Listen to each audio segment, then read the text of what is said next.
பாண்டி கல்யாணம் இப்போ வேண்டான்னு சொன்னதை கேட்டதும் சேரனுக்கு ரொம்ப அதிர்ச்சி ஆயிடுச்சுங்க. டே பாண்டி, நீ செஞ்சது கரெக்டுடா. உனக்கு அந்த பொண்ணு வேண்டாம். அவள் சரியான வாயாடி. அவள் நம்ம குடும்பத்துக்கு ஏற்ற பொண்ணும் இல்லை. அவங்க அம்மா அப்பா அண்ணன் எல்லாரும் பெரிய ரவுடி கும்பல்டா. நீ அமைதியான பையன். அவங்க கூட உன்னால் காலம் தள்ளுறது ரொம்ப கஷ்டம். அப்புறம் மாட்டிக்கிட்டு அவஸ்தைப்பட போகிறது நீ தான். நான் உன்னோட நல்லதுக்கு தான் சொல்கிறேன். நீ இப்போ பண்ணியிருக்கிற முடிவு தான் சரி. சேரனுக்கு அந்த சந்தா பொண்ணை கட்டி வச்சிடலாம். பிறகு கொஞ்சம் பொறுமையாக உனக்கு ஏற்ற பொண்ணாக பார்த்து கல்யாணம் பண்ணிடலாம் அப்படின்னு நடேசன் பாண்டிக்கு அட்வைஸ் பண்ணுறாருங்க. அப்பா, கொஞ்ச நேரம் நீங்கள் சும்மா இருக்கீங்களா? அந்த புள்ள வானதி பாண்டியத்தை தான் கட்டுவேன்னு பிடிவாதமாக இருக்குது. பாண்டியும் வானதியும் ஒருத்தருக்கு ஒருத்தர் விரும்புகிறாங்க. எனக்கு கல்யாணம் இப்போ வேண்டாம், நீங்கள் கொஞ்சம் சும்மா இருங்க அப்படின்னு சேரன் நடேசனை கோச்சுக்கிறாருங்க. டே, நல்லதுக்கே காலம் இல்லைடா. நான் சொன்னால் நீங்கள் யாரும் கேட்க போகிறதில்ல. ஆனால் அந்த வாயாடி வானதியை நம்ம வீட்டுக்கு கட்டிட்டு வந்தால் அவள் சும்மா இருக்க மாட்டா.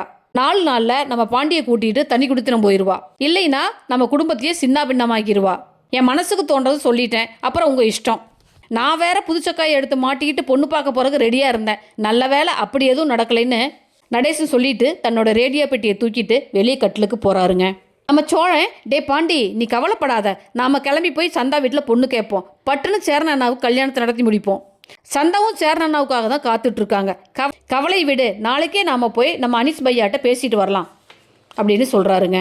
பாண்டி வானதி பேசுனதை நினச்சி ரொம்ப சோகமாக இருக்காரு. வானதி மனசை காயப்படுத்திட்டமேன்னு ஒரு பக்கம் கவலையாக இருந்தாலும் சேரன் அண்ணாவுக்கு கல்யாணம் நடக்காமல் தான் கல்யாணம் பண்ணிக்க கூடாதுங்கிறதுல பாண்டி உறுதியாக இருக்காருங்க.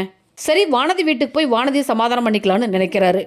ஆனால் சேரன் தன்னோட கல்யாணத்தை இப்போ பண்ணிக்கிறதுல ஆர்வமே காட்டலைங்க. ஏன்னா நிலா கொஞ்ச நேரத்துக்கு முன்னாடி தான் ஒரு பெரிய சண்டையே போட்டாங்க. சோழன் ராகவ திட்டி மெசேஜ் பண்ணதுக்கு நிலா சோழன் மேலே பயங்கர கோபத்தில் இருக்காங்க. அந்த கோபத்தில் சந்தாவும் வானதியும் கல்யாணம் இந்த வீட்டுக்கு வந்ததுக்கப்புறம் சோழனுக்கும் ஐயனார் குடும்பத்துக்கும் ஒரு பை சொல்லிட்டு கிளம்புவேன்னு நிலா சொன்னது சேரன் மனசுக்குள்ளே வந்து போகுதுங்க. அதையே யோசிக்கிறாரு நம்ம சேரன்.